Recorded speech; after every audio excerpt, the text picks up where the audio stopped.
Hello and welcome to Business Standard Morning Show. I'm Swapnil Joglekar. It's the 13th of June 2023 and here are the top stories for the day. Is NASSCOM's attempt at AI regulation enough?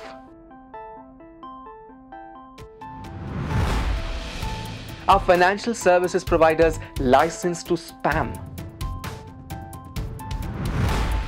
Will El Nino-related worries trigger a market correction? How are cyclones named and categorized? The genie is out of the bottle now, and it is getting bigger. Since the benefits outweigh the risks, big corporations may not be interested in putting it back. But globally, the chorus for regulating generative artificial intelligence is getting louder by the day. Trade body NASSCOM too recently came out with a set of guidelines for regulating generative AI in India, which is now home to the world's largest population and is quickly becoming one of the biggest consumer markets for this emerging tech. But will these regulatory guidelines be enough? Debarga Sanyal and Ayush Mishra look at the source code to come up with the answer.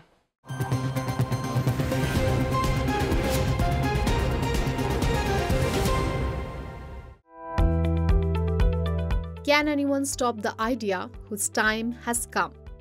Ask ChatGPT and you will get the answer in negative. Until a few months ago, artificial intelligence was confined to science fiction movies, and most of us thought that it would not be a reality for another 30 to 40 years. But the swift rise in adoption of generative artificial intelligence has caught everyone off the guard. The quick adoption has also given rise to the fear of the unknown, and talks of putting guardrails are on. India, the world's most populous country, has a lot to gain or lose too.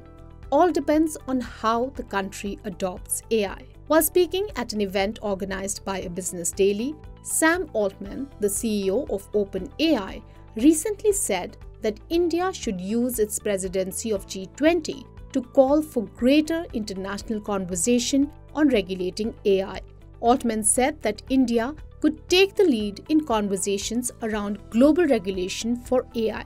Coincidentally, within the next 24 hours, India's apex non-governmental tech-focused industry body, NASSCOM, released its first normative guidelines that may act as common standards and protocols for researchers, developers, and users of AI technologies. Some of the key recommendations include having internal oversight for the life cycle of AI solutions, as well as public disclosure of all technical and non-proprietary information about the development process, data, and algorithm sources. Besides these recommendations, the NASSCOM guidelines have also defined potential harms associated with research and the use of generative AI. The list includes the proliferation of misinformation and hateful content, infringement of intellectual property, and academic malpractices. The industry body also suggested that all stakeholders create technical means to furnish explanations for outputs generated by AI, especially in high-stake processes such as consumer credit lending. The guidelines also stressed that any AI-related data collection and processing should also strictly adhere to India's data protection and IP rules. Besides laying down a blueprint for the responsible development and deployment of AI technologies, the guidelines also advise that developers should establish grievance redressal mechanisms to deal with mishaps caused by such processes. Moreover, the guidelines identify as their prime goal a building of stakeholder consensus on core normative obligations. The draft guidelines have been framed after consultations with the technology industry, a multidisciplinary group of AI experts, researchers, and practitioners with representation from academia and civil society, NASSCOM said. So what might be the larger impact of the NASSCOM guidelines on India's developing AI ecosystem? What NASSCOM has put out is more like a guideline, but they have done a terrific job of putting the stake in the ground Having said that, but it's not easy to put those regulations in the ground. So how do we make regulations enforceable and reasonable for that matter, and which does not kill innovation in the generative AI tree? The unfortunate part is that this is not a mature technology as yet, and therefore classically you should not be bringing in regulations on a sector which is yet not mature. But on the other hand, it's maturing extremely fast. It's going at an exponential pace in terms of maturity, and therefore we can't do without putting in a regulation. The industry would have to very closely follow the developments in the technology itself and cooperate with both organizations like NASSCOM and also in terms of the national regulatory authority or the government. I think the government itself, through NITI Aayog, is already considering some sort of a thought leadership paper on this, and maybe a regulatory mechanism on the long run, whether it's in the form of a Digital India Act or some other legislation. So I'm sure, once that comes into place, it will be easier to enforce and implement some of the regulations around AI guidelines. And what might be some of the challenges that AI researchers and practitioners might face in adhering to these guidelines. If you look at the competitors in, let's say, US, because they were the first ones off the block, they had access to massive amount of data and freely innovated on what they did.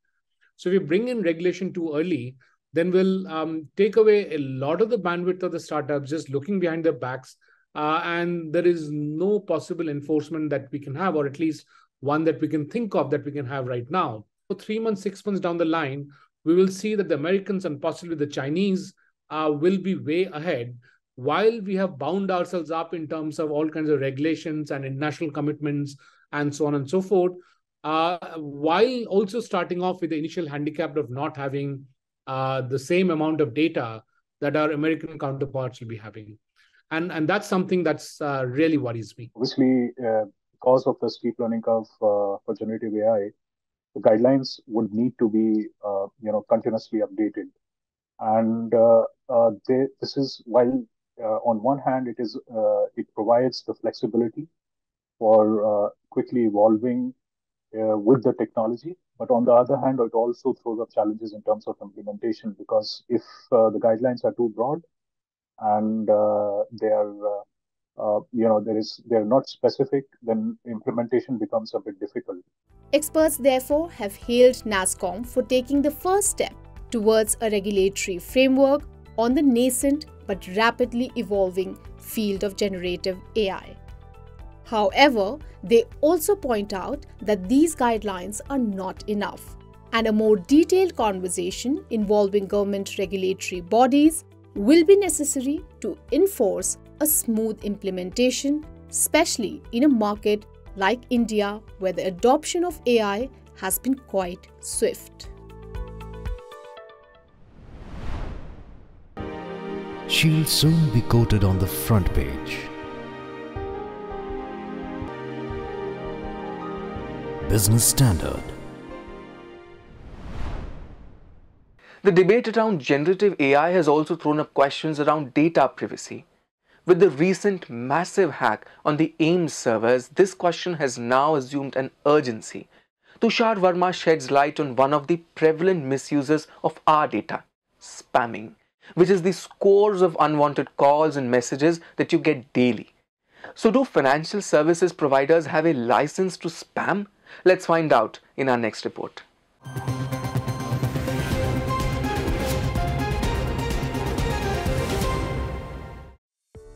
Unsolicited commercial calls are a bitter reality we all experience every day, and there is an easy way to get rid of them. All you have to do is register your phone number on the Telecom Regulatory Authority of India's Do Not Disturb registry. Once registered, you will not receive any unsolicited communication calls. This, however, does not seem to work. Local Circles, a community-based social media platform, conducted a survey in February this year with 56,000 responses from Tier 1, 2 and 3 cities. The result reveals 92% respondents received pesky calls despite being on TRAI's DND list. Furthermore, 66% respondents said they received 3 or more unsolicited calls every day. And among the share of pesky calls, 60% were about financial services. Abhay Chattopadhyay of Economic Laws Practice shares a perspective on why people receive commercial calls despite being on TRAI's D&D list. In 2020 especially, because the TRA was especially aggressive with attempting to ensure that this regulatory environment was complied with, instructed TSPs to create what we call a distributed ledger technology, which is a highly advanced blockchain technology that has come about. The problem that I think happened was that there was a very slow uptake by telemarketers as on behalf of various clients, and now that has also been sort of dealt with. I do believe, I don't have the statistics at hand, but I do think that since 2020 we have seen a marked decline in registered telemarketers spamming customers per se. However, I think the problem is that this system can't deal with unregistered telemarketers. Banking and finance companies employ automated as well as sales calls to identify and engage with potential customers as a part of their push marketing strategy. However, companies reportedly claim to reduce their dependence on telemarketing. Sanjeev Bajaj, the chairman and managing director of Bajaj Finserv, which is a non-banking financial service company, recently said that it is looking to reduce push calls from 15% of the total calls to 10%. Eventually, the target is to get it down to zero, he said. Bajaj said the company is developing a feature that will allow users to opt out of telemarketing calls. However, he also added a comment which faced backlash on social media platforms. You will see in 3 months' time on our website and our web app an option. You click it, we will never bother you again. The right to be forgotten, you will have the right to be forgotten with us, but then make sure you never come back to us for your products and solutions. Regulator TRAI has recommended telecom operators to use AI-backed services to filter out spam calls and associated frauds. It has also said that advertising calls should not be made through 10-digit mobile numbers. However, there has been no respite from pesky callers so far.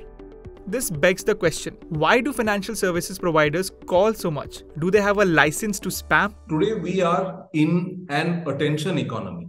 Telemarketing is one way of catching hold of a person's undivided attention for a limited period of time and forcing them to engage with the advertising content that is being put out. So this is how I would suppose the telemarketing is being useful to these businesses. It's also a question of getting new customers. By doing these cold calls, they are reaching out to customers who perhaps would not be within their channels of advertising.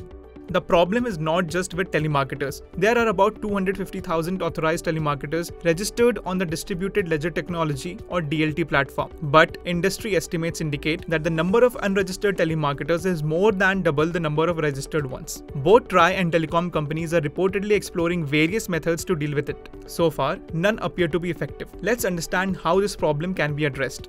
Well, I think to the TRA and TSP's credit, I do believe that a lot of work has been done over the past couple of years, because the technology that we're talking about requires an integration among networks, which is unprecedented. It, like anything else, requires some time and there will be teething issues, but it will never, as far as I've understood it, it will never be able to deal with the issue of you receiving a message from an unregistered number. The government has recently come up with various regulations to control these unsolicited commercial communications, including proposing that they impose a fine of up to 10,000 rupees. However, I think there is a need to nip this problem in the bud. That is, at the point where all this information is getting leaked to these unregistered telemarketers. One step in this direction is the data protection bill, where this whole business of selling numbers, there will be some way to regulate that. Experts say that telemarketing is a time-tested technique that works well in an attention-grabbing economy. What leads to spamming is the large number of potential customers for various financial services. Both TRAI and telecom companies in India have been trying to address the issue since long, but it appears to take a bit more time to be effective. Hope efforts being put by the government and the private sector end up decluttering our message boxes. Let us now turn our gaze to another pressing issue that the country is facing, the spectre of El Nino. The first 12 days of this monsoon season has seen nearly 60% less than normal rains. So will El Nino linked weather conditions push the inflation in food and fuel higher? And will this fear add to the woes of the Indian stock market in the near term? Puneet Wadhwa takes a stroll down the D Street.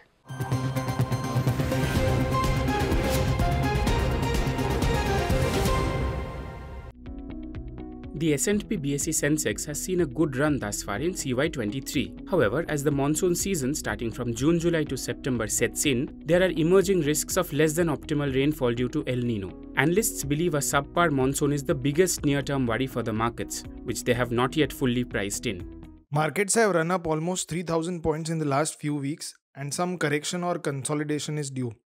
With this backdrop in mind, traders will find El Nino worries too hot to handle. We believe that markets are ripe for some healthy correction and El Nino could be that trigger. According to reports, June rainfall over most parts of India are likely to be below normal. The first 12 days of this monsoon season has already seen nearly 60% less than normal rains. This, therefore, can rekindle fears of a rise in food and fuel inflation, said experts. Dharmakirti Joshi, chief economist at CRISIL for instance, says the risks from El Nino remain high and these could impact the upcoming Kharif crop and food fuel inflation. While the IMD projects monsoon to be normal overall, its temporal and spatial distribution will critically affect food output this fiscal year, he says. At the BOSES too, analysts highlight sectors that are likely to be impacted by poor rainfall. Companies from sectors like FMCG, tractors, two-wheelers, fertilizers and dairy are negatively impacted by poor rainfall. But export-oriented sectors like pharma and IT could be a good bet if the monsoon disappoints, since they have limited impact from a poor monsoon. That said, in the last 2 decades, there have been 4 El Nino years in India, 2002, 2004, 2009 and 2015. Barring 2015 when the S&P BSE Sensex and Nifty 50 slipped up to 5% during the calendar year, the markets on all other occasions have been in positive territory, data showed. Overall, analysts believe El Nino could play a spoilsport for the markets in the near term. The spatial distribution of rains will also have to be monitored over the next few months to assess the full impact. Today, on June 13, markets will watch out US May inflation figure, foreign flows, rupee movement and crude oil prices. He's making plans for an early retirement. Business Standard. Staying on the topic of weather, cyclone Biparjoy is expected to make a landfall at the Indian coastline in Gujarat on June 15th. It has been categorized as a very severe cyclonic storm. But how are cyclones categorized? Rimjim Singh decodes it for you.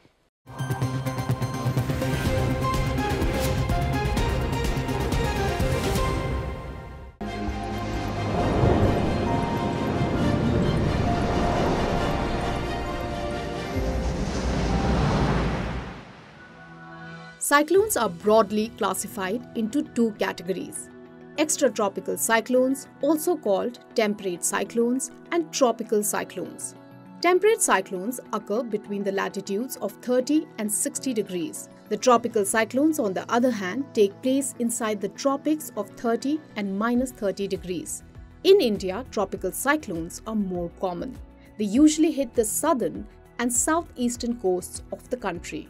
The temperate cyclones bring rainfall to the northwest region of India. Biparjoy is a tropical cyclone. Tropical cyclones have 4 different stages of cyclonic disturbances.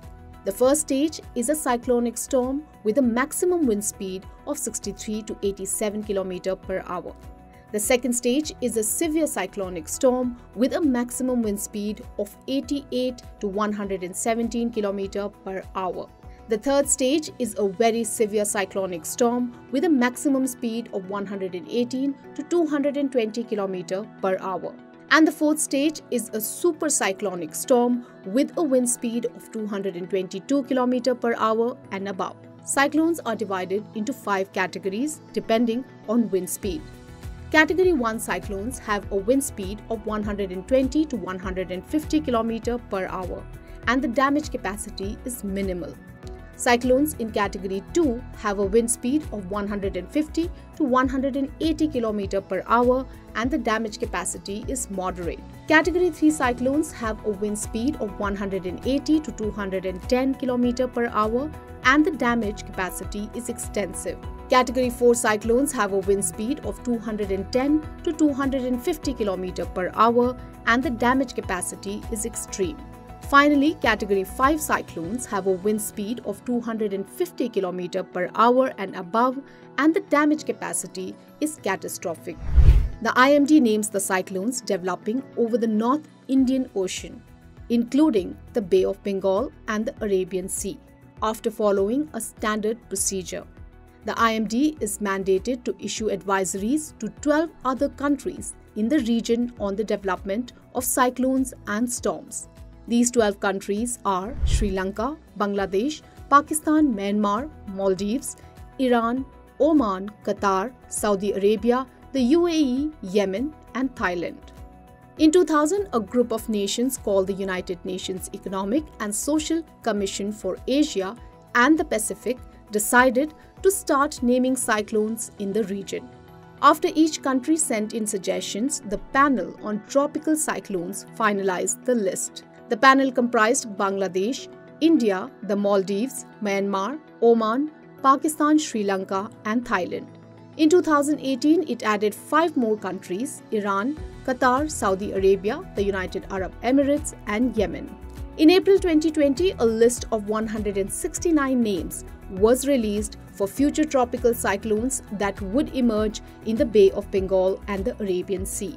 Some recent cyclones like Amphan were given names from this list. For Biparjoy, it was Bangladesh that had suggested its name in the 2020 list. In Bangla, Biparjoy means calamity or disaster. It is expected to hit Gujarat with wind speed reaching 125 to 135 km per hour, gusting to 150 km per hour. I will achieve, I will fly high.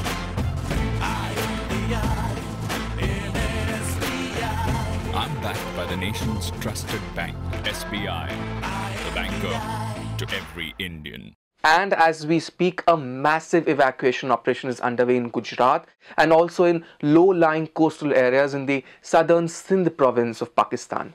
That's all for today. Catch the next episode of The Morning Show tomorrow. Thank you for watching.